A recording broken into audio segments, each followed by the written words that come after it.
Hello and welcome to the Brutal Iron Gym podcast, where our goal is to cut through the BS and deliver the brutal truth about topics related to health and happiness. So today's topic is training, and the title is Intensity versus Intelligence. Which do you have? So I was talking with a fellow trainer, and we were just kind of discussing kind of what we see in the world of the gyms. Okay, so what they see just in the gym they're in, and what are maybe some mistakes that we commonly see holding people back towards their goals. And they brought up kind of the categories of intensity and intelligence. And they were saying how there are people who come in and they're super duper intense. I mean, everything they do, they try to do the absolute utmost best they possibly can. But they don't have the greatest intelligence, meaning of what they're doing, it's kind of stupid stuff. It either isn't productive towards what they think it is productive towards, or it's just kind of an unproductive thing in general. So you have people who work really hard, but they work at the wrong things. Then you have intelligence without intensity. So you have people who have the best programs in the world, really smart, they know exactly what they should be doing, but they're kind of like, they're not lazy, but they don't fully understand how hard they have to work for that information to then actually work, to lead to results. So you have people who are super intense, but not very intelligent in terms of like their programming. So we're not saying the person isn't intelligent, it's just what they're doing isn't intelligent. And then you have people who have an intelligent programming, but they don't have very good intensity. So I want to give you just some quick little examples. So there's one guy that we're aware of, and these are actually human beings, so I apologize if you figure out I'm talking about you. And if you do think I'm talking about you, email me, and I'll tell you what I think may be something that can help you make progress. And if you just want to email me to tell me off, then that's fine too. Okay, so, but it's hard to give examples randomly, so these actually are human beings. Oh, I probably shouldn't have said that, but here we go. Okay, so there's one person that comes in, they bust their ass, and they're doing strength training. So they want to get stronger at, like, for powerlifting, so squat, bench, and deadlift.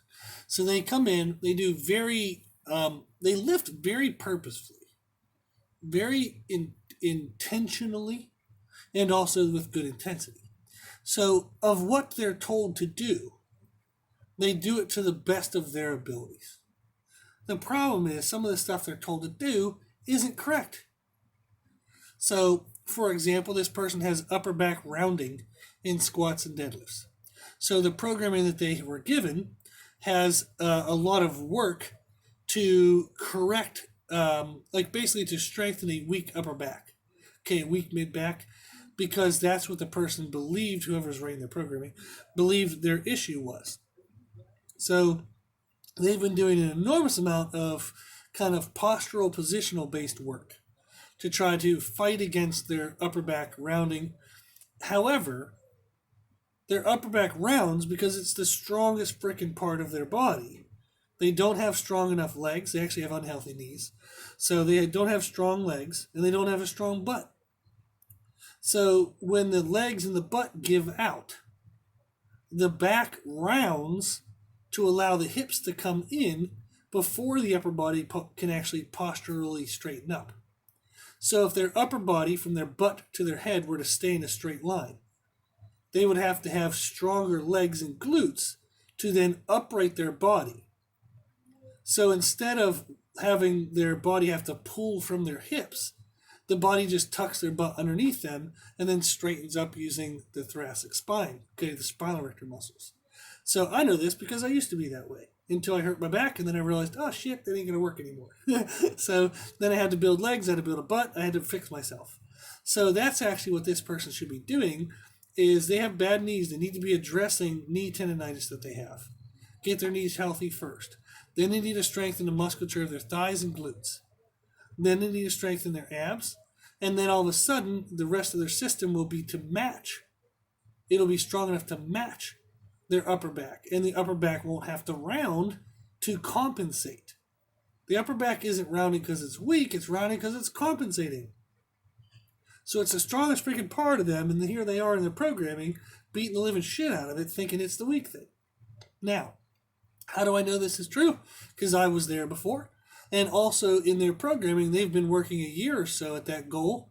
They still round to heavy weights because, of course, it wasn't addressing the right thing. And they haven't really gotten significantly stronger. So in a year of strength training, they haven't even added 50 pounds to their total, which is not good, by the way. So they have not added 50 pounds to their total. And the issue is still present. So clearly, whatever you're doing isn't working. So that's one example. They come in, they're super hardcore, they do everything to the best of their abilities, but what they're told to do is wrong. Okay? Another example we have, so that would be first example is a bad example of bad programming. So another example we have is bad technique. So someone comes into the gym, they train pretty hard for their abilities.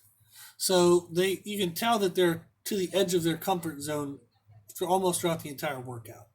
So they're trying really hard. And they're following a program, and what the program says to do isn't personalized. Okay? But it's good enough exercises that for this person, since they're a beginner, they should make progress based on the fact that it's just new stimulus for them. Doesn't even matter if it's not the most personalized stimulus because anything for them at like the stimulus level they're looking for is going to be productive. The problem is their technique is incorrect. So if they're doing pull-ups to try to work their lats, they're just yanking through their biceps to get the pull-ups done. So basically what they're doing in their training is they're trying to just get stuff done rather than being able to feel what's actually happening. So we have a podcast we've talked about, I think it's number 220, titled Movement Intention versus Muscle Intention. And what that means is if I'm doing an exercise because I want to strengthen a specific muscle, I have to actually be able to feel that muscle working or not. I have to go at a pace that doesn't include momentum, that forces loaded eccentrics, loaded stretches that I can feel the working muscle stretching, and that has loaded contractions throughout the entire range of motion, not just a quick fire and then you coast through the range of motion. So this person, when they're doing things like assisted pull-ups, they yank from the bottom, their chest goes flying away from their hands, showing that they're using their biceps, rather than their chest coming up in between their hands, which allows for a back contraction, in between the shoulder blades. And then it's just a big fast pull. It's like they just pull to the top, they fly to the top, they drop back down. Yank from the bottom, fly to the top, drop back down. So they're using a lot of momentum and they're not really feeling what the muscles are doing. So the person is training hard. They have really good intensity. They actually have okay programming because they're at such a beginner level that really anything basic and good would work. So again, the programming isn't personalized. It's not actually the most accurate for them, but it's good enough. But what's separating them from being able to make progress is really bad technique. So if you're someone who tries really hard and intensity isn't the issue for you, then two areas you can look at is your programming correct for your goals? And you need to look at, is your technique correct for your goals and for the exercises you're doing? So if you have a ton of intensity, but you don't have good intelligence in programming, we need to try to identify that and correct it. Then we're going to talk about how to do that here in a second. So the other example we said is intelligence but no intensity. So an example of this is there's somebody who comes in, they want to get stronger, they're working on squat, bench, and deadlift, powerlifting, and they talk to everybody. They talk to everybody about everything, discussing 1,000,001 ideas. Meanwhile, they never do any damn thing. They just stand around for 20 minutes talking. They'll do some kind of bullshit set. They stand around talking for another maybe 5 or 10 minutes. They do work up to some really crazy hard intense set that's not even done that well. Okay, so it's not the greatest of technique, but they're trying really hard. Okay, and it's actually the program is pretty good, but the problem is they're taking inconsistent rest periods throughout the time. They're bullshitting with everybody. They're not really paying attention to what they're doing. Now, if you were to ask them, they would say they were, but they're not. Okay, so they're coming here for some social stuff, and that's okay. But this person isn't happy with the fact that they're not progressing.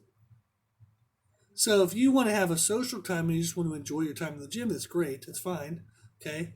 But if you complain that you're not progressing, when you're also just not really working very much within the hour, then you can't really have a complaint. It's your own damn fault. You're doing it to yourself. So this person has really good enough programming for where they're at in progress. But they don't come in with super intensity. They don't do the warm ups like they should. They kind of half-ass their warm-ups at the main lift. They work up to a couple top-end lifts, then they bullshit some more, half-ass their way through the accessory work, and then they leave. And they wonder why they don't get any better. So they spend at least half the workout half-assing the workout. So that's never going to work well. There's another example of someone who has really good programming, but their weight loading isn't correct. So they'll be doing, say, like stiff leg deadlifts for a set of 10, but they'll pick a weight that they probably, if you told them, like, this is life or death, they could probably do 30 reps with it. And they're really only doing 10. So you'll see people who have good programming, maybe even great programming, but they don't have the intensity or the intentionality, okay, needed to make that programming work. So great programming, but they're not working hard within the program. So, where do you rank in each? Do you have good intensity, but you're not sure if you have the best program or not, now that we've kind of mentioned some things? Do you have a good program? You're pretty happy and you know your program is pretty good, but now you're like, I wonder if I do work hard enough. So that's going to take, normally people don't have that type of self-recognition. They're going to say, my program is good and I work really hard. Even though I'm not making any progress whatsoever, I have no problems, everything's correct. Oh, okay. So everything is correct, but yet you're not making progress. Guess what? That doesn't happen. Okay? If you're not making progress, something's wrong. Now, you can be unaware of it. It's not like you're not at fault, okay? This is not bringing up somebody's faults. But if you are not making progress, clearly something has to be wrong, right? You're not so special that lifting weights and eating right just doesn't work for me. Blah, blah, blah. Bullshit, okay? If you're not making progress, something is off. So you need to look at your programming. Is it actually as good as you think it is? You need to look at your intensity. Is it actually as good as what you think it is? So let's think through this. How do we actually know? Okay? So we said, like I don't know if I said this or not yet, but each of these is a continuum. So meaning, like, you can have, like, no intensity, low intensity, medium intensity, moderate, pretty good intensity, and then really high intensity. And the same thing for intelligence. It doesn't have to be off or on. Like, you don't have, like, 0 intensity but 100% intelligence. You don't have 100% intelligence but 0% intensity. So each of these are a continuum, and they kind of fluctuate and change all the time, depending on how we feel, what seasons of life we're in, blah, blah, blah. So when you ask yourself, where do you rank in each, say on a scale of 1 to 10, how intelligent is your programming? Now, here's a caveat. How intelligent is the programming that's written for you versus the programming that you do? Enormous difference there, okay? So it's written on a paper, but do you actually do it? So if you say, yeah, my workouts are great, and then if somebody says, well, do you do the warm-up? Well, no, like, I'm fine. I don't feel like I really need a warm-up. Oh, okay. Well, do you do, all your working sets? Well, I get the most in, and then, like, those back down ones, those lighter practice sets, I don't need to practice that. My technique's great. So if you don't actually do what's written, you can't look at what's written and count that towards your intelligence. You have to count your intelligence at, like, your quality of programming based on what you actually do, not what's written. So, on a scale of 1 to 10, how good is your programming? How good is your technique? How good is your intelligence towards the exercise, like exercise quality, concepts, everything? Okay? Where do you rank in that? Do you have, like, I probably have like an 8 or a 9 program. I'm pretty confident in it. Don't really know exactly if I'm doing everything right, so maybe I'll give that a 5 or a 6. So that's what we think of on a scale of 1 to 10. Where do you rank? Then intensity, maybe like some days you kill it. So you're like, oh man, I hit 10 intensity some days. I've thrown up before. I've been laying on the floor before. Da da da da da. But then some workouts you come in, you're bitching and whining about some stupid crap in life that doesn't have anything to do with the inside the four walls of the gym while you're at the gym. So your intensity waves. So maybe your intensity is 5 some days, 10 some days. So you need to pay attention to that. We need to see, where do we rank in each of them? Where do I have spend most of my time? So is most of my intensity around a 7 or 8? Then that's kind of what I can count. So we look at intensity. How do we know if we're being intense? Okay, you need to compare your work to others around you. So when you look around the gym, are you taking the same rest periods, shorter or longer? Are you pushing yourself closer to technique failure than other people? Or are other people kind of grunting and getting really close to like kind of dying in their sets, and then you're just kind of stopping when you get to a certain number? So often in intensity, people will feel like they're lifting till they're uncomfortable. But it's a level of uncomfortable that they're still capable of monitoring, of managing. If your current body can do what you're asking it to do, and it just has some uncomfortableness to it, but it's not truly tested, then your current body won't make a change. You need to present a challenge significant enough to your current body that it says, oh my God, that was miserable. I need to change to protect myself against that in the future. So you can look at the workload, the work quality, the work aggressiveness of those around you. You can also compare yourself to people who've achieved what you want to achieve. So if you say, man, I'd love to have a great physique. Well, if there's, physique pro in your gym, how do they train?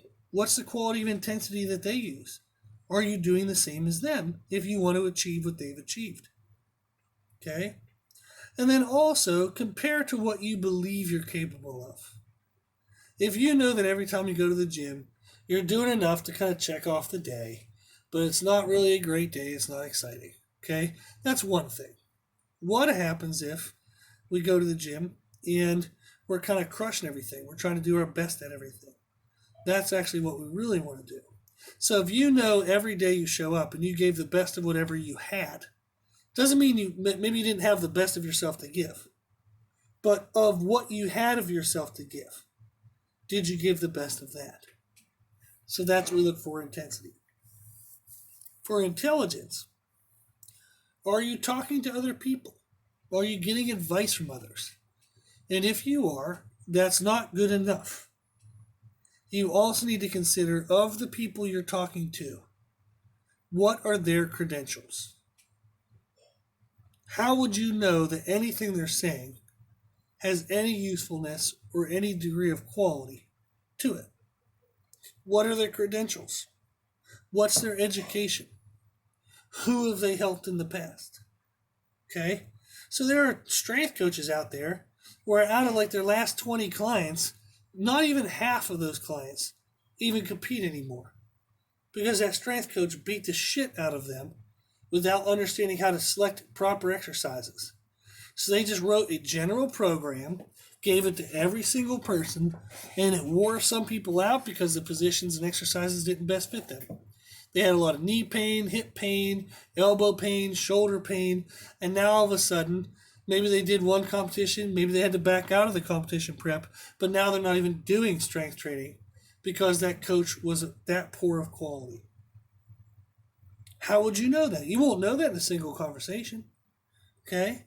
So if you're talking to somebody and you're getting advice, you have to ask yourself, what's their education on this? Who have they helped? And of the people they've helped, have majority of those people been successful? And are those people healthy and safe?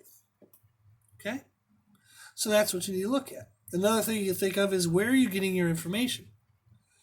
Are you getting your information from textbooks or articles from really good resources?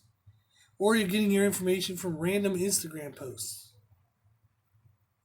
So you need to consider, what's the quality of your educational resources? And then, are you making progress?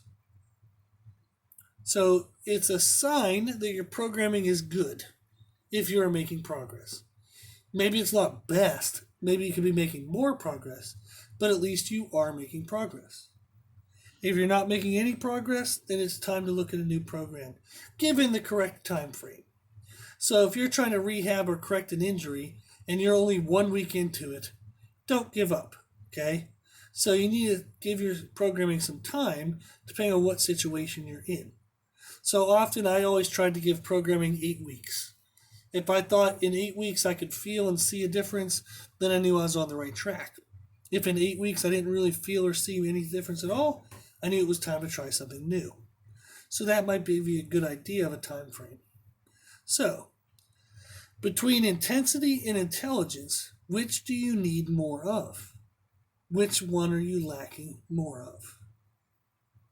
So step up one of those areas, either intensity or intelligence, or a little bit of both, and all of your results step up. Okay? So take a second to consider, is your programming good? Okay, or do you need better programming? Is your technique good? Or do you need better technique? Okay? Or maybe your programming intensity and all that stuff is totally fine, but you don't have your programming, and your intelligence is perfectly fine, but you don't have great intensity. So think about those two. Okay, which do you think that you're doing better job of? Which one do you think you're slacking in? And see if you pick up the slack and get better results for your efforts. Okay? So if you need any help, email us. Our email is brutalironGym@gmail.com. We're happy to help. You can even send us your programming. We'll let you know what we think of it. Maybe help you find some flaws or some things that maybe you can correct, okay? So always reach out. We're always happy to help. So our email is brutalironGym@gmail.com. So thank you for listening, and hopefully this stuff helps. So if you like the podcast, please share it with family and friends. The more people we help, the happier the world will be. Also, if you like this information, you can find more from us on Instagram, Facebook, and Twitter at Brutal Iron Gym. And if you have any questions, feedback, or suggestions, we'd love to hear from you. The podcast is for you, so we want to know what you want to learn about. You can tell us at our email at brutalironGym@gmail.com. As always, I hope this was helpful, and thank you for listening. And thank you for watching.